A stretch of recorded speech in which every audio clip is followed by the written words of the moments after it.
వారి పల్లిలో జూన్ నెల పింఛన్ పంపిణీ కార్యక్రమంలో పాల్గొన్న ఎమ్మెల్యే షాజహాన్ బాషా వికలాంగులు వితంతువులకు పింఛన్లు అందజేశారు. ఒకటే మాట ఒకటే బాట నినాదంతో పార్టీ క్రమశిక్షణ పాటిస్తున్నామని తెలిపారు. తెలుగుదేశం ప్రభుత్వ కాలంలో సీఎం రిలీఫ్ ఫండ్స్ అందించిన దాఖలులేమీ లేవని, అలాంటి సహాయాన్ని నిరూపించాలంటే తానే సిద్ధమని ఆయన సవాల్ విసిరారు. అదే రోజు మదనపల్లి పట్టణం ఈశ్వరమ్మ కాలనీలో సీఎం సహాయ నిధి చెక్కులు పంపిణీ చేశారు. ఈ కార్యక్రమంలో టీడీపీ నాయకులు, కార్యకర్తలు పాల్గొన్నారు. డబ్బులు వాళ్ళకు రిటర్న్ వచ్చేది కాదు ఇది. అయినా నా దగ్గర బిల్లు తెచ్చినప్పుడు మేము బిల్లులు తీసుకుని ఈరోజు తీసుకుని వచ్చి ఆయన ఇంటికి, ఆయన ఇంట్లోనే ఆయన చెక్ ఇవ్వడం జరిగింది. ఇది ఏదైతే ఈ ప్రభుత్వం ప్రజల పారదర్శకంగా పనిచేసే ప్రభుత్వం, మాటల ప్రభుత్వం కాదు. సో ఇచ్చిన మాట ఇచ్చినట్లే సకాలంలో ప్రజల సమస్యలు పరిష్కరిస్తున్నాం.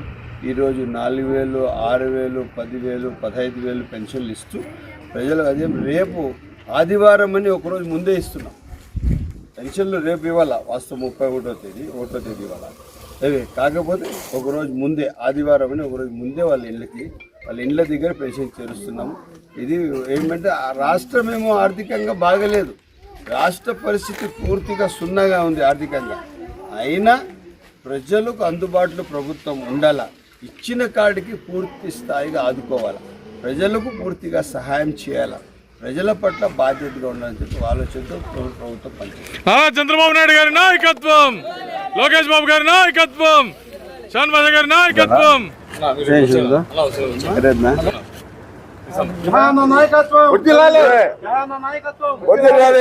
ఈరోజు ఈశ్వరమ్మ కాలనీ చంపూర్ రోడ్లో దాదాపు చెక్కుల పంపిణీ చేస్తూ 1,20,000 రూపాయలు గుల్జార్ బేగంకి ఇచ్చినాము. ఇదే కాకుండా రోడ్లు ఇక్కడ దాదాపు 1 కోటి రూపాయల రోడ్లు ఇచ్చాము. ఇంకొక 50 లక్షల రూపాయల రోడ్లు పెట్టినాము. ఇది చూడండి, వాటర్ సమస్య ఉంది, తాండవం పడుతుంది. 5 సంవత్సరాల ముందు వేసిన రోడే వెళ్ళిపోయింది. ఇక్కడ ఈ పరిస్థితి ఉంది. ఇవన్నీ వాటర్ సమస్య దాదాపు తీవ్రత అంతా తగ్గించినాము. కొత్త బోర్లు 2 బోర్లు వేయడం జరిగింది. ఈశ్వరమ్మ కాలనీ చాలా డెన్స్గా ఉంటారు పబ్లిక్. ఇక్కడ అవసరాలు చాలా ఉన్నాయి.